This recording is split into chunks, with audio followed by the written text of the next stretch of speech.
ఏ తప్పు జరగలేదంటారు. ఏ తప్పు జరగకపోతే ఎందుకంత భయపడుతున్నారు? ఇవాళ ఇవి 2 లెటర్లు. మైనింగ్ డిపార్ట్మెంటు ఇది ఇల్లీగల్ క్రషర్, ఈ క్రషర్ను మూసివేయండి, ఈ క్రషర్ మీద చర్యలు తీసుకోండి అని మైనింగ్ డిపార్ట్మెంటు పొల్యూషన్ కంట్రోల్ బోర్డుకు 8 నెలల కింద ఉత్తరం రాసింది. 8 నెలల నుంచి గడ్డి బిక్తుండ్రా, గాడిద పనులు తోముతుండ్రా, మేమే బయటకు పెట్టినా అంటున్నావు కదా రేవంత్ రెడ్డి.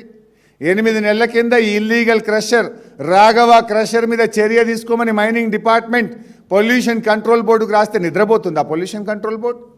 మంత్రి గారు దాన్ని భయపడుతుందా, నిద్రపోతుందా?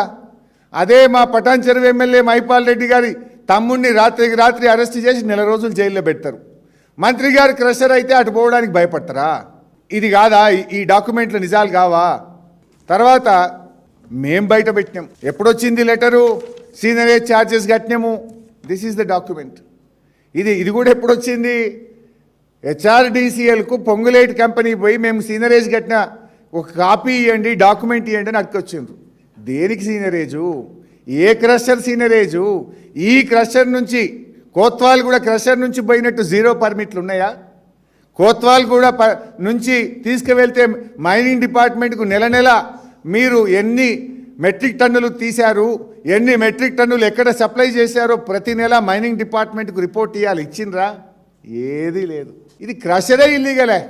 మైనింగ్ డిపార్ట్మెంట్ యొక్క పరిధిలో లేకుండా ఏ మైనింగ్ పరిమితి లేదు, ఇండస్ట్రీస్ అనుమతి లేదు, పొల్యూషన్ కంట్రోల్ బోర్డు అనుమతి లేదు, ఏ అనుమతి లేదు.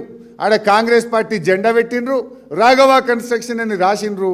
నేనే రాజు, నేనే మంత్రి, నన్నెవడు అడిగేటోడు అనే విధంగా ఇష్టారీతిగా 100 కోట్ల రూపాయలు మీరు కొల్లగొట్టారు.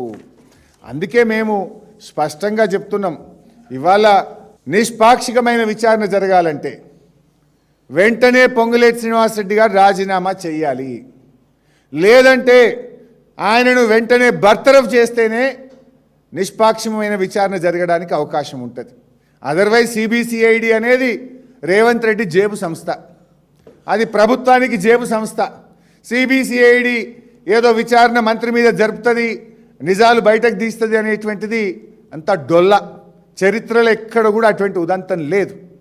నిజాయితీగా జరగాలంటే, అన్ని విషయాలు బయటకు రావాలంటే సిట్టింగ్ జడ్జి చేత విచారణ జరపండి, మంత్రి గారిని బర్తరఫ్ చేయండి, హౌస్ కమిటీ వేయడానికి ముందుకు రావాలని బీఆర్ఎస్ పార్టీ పక్షాన డిమాండ్ చేస్తున్నాం.